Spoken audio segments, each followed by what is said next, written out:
As we start the second half of the NBA season, Kevin Durant is in the midst of one of the most iconic stretches we've ever seen from a forward. Less than a week ago, Kevin Durant validated being the first pick of the NBA All-Star Draft by going out for the second straight season and winning the game's MVP with 31 points, helping Team LeBron grab the dub. It's getting crowded wherever Kevin Durant keeps his hardware nowadays.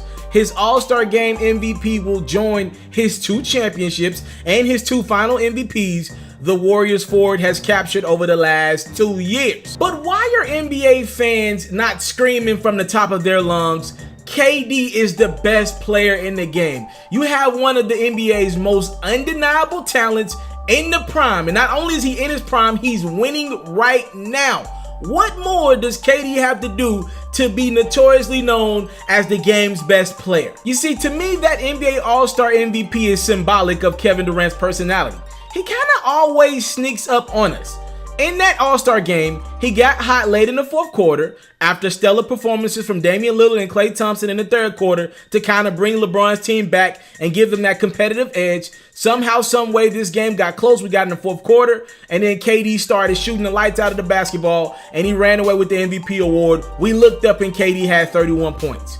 Again, no one would say KD didn't deserve the award, but just kind of like his championships and his finals MVPs over the last couple years, you also wouldn't say KD was the most important player on the court or the most important player in the game, just one that's always timely. So the question I pose to you is, did that All-Star Game MVP even matter to the legacy of Kevin Durant? He's now one of 6 players in NBA history with at least 1 regular season MVP, 2 finals MVPs, and 2 All-Star MVPs, joining some players you might have heard of these guys. One goes by the name of Magic Johnson, one goes by the name of Michael Jordan, then there's Shaq, there's Kobe, and LeBron James. But to me, that All-Star Game MVP really didn't matter. And it didn't matter to most NBA fans, I believe at least, because most fans understand this one concept when it comes down to Kevin Durant.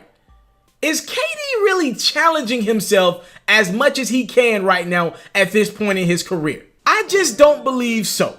Now, I'm not the guy that's too critical of Durant's decision to join the Golden State Warriors. I don't criticize him a lot. It is what it is. And at least he wins since he's made that decision to join Golden State. I mean, the Warriors are pretty unbelievable. And he's front and center a part of that journey as the Warriors look to three-peat this year. The only time I ever start to push back when I'm talking Kevin Durant is when people start to enter his name into the MVP conversations. Or when people start to talk about him being the best in the game. Or when people start to say he might be the best forward of all time. That's when I look at the person I'm debating with and say, whoa. At the end of the day, we can't forget the fact that KD joined a 73-9 team. His success for now is being a part of the last team that's remaining every season, the one that hoists that trophy in the air, not individual accolades. Is KD the best in the game? Maybe. I really don't know. His team is just entirely too talented and proven. They don't need him to win a ring, all right? So for KD, there's only one way to change that narrative on your individual legacy. Challenge yourself. There's only one way I would ever say KD is the best forward of all time. Do something that most could never. On July 1st, Kevin Durant will become a free agent. Many believe that this is the most serious KD has ever been about leaving a team since his 2016 decision to leave the OKC Thunder. There's a team in New York that's thirsty to be relevant. They've been disgracefully bad over the past 2 decades, poorly managed, but still beloved. And it's still the biggest market in this country, arguably in the world. It's still the Mecca. There's still an unreal feeling playing basketball in this magical place. The New York Knicks have enough cap space this summer for not 1, but almost 2 max free agents, and could bring in a 3rd top tier player if they opt to trade what many believe will be a top 3 pick this summer, a la potentially trading what will become Zion Williamson for one very available forward, Anthony Davis. KD, you want fans to chant your name? You want All-Star MVPs to be celebrated amongst the highest? Your championships to truly be validated?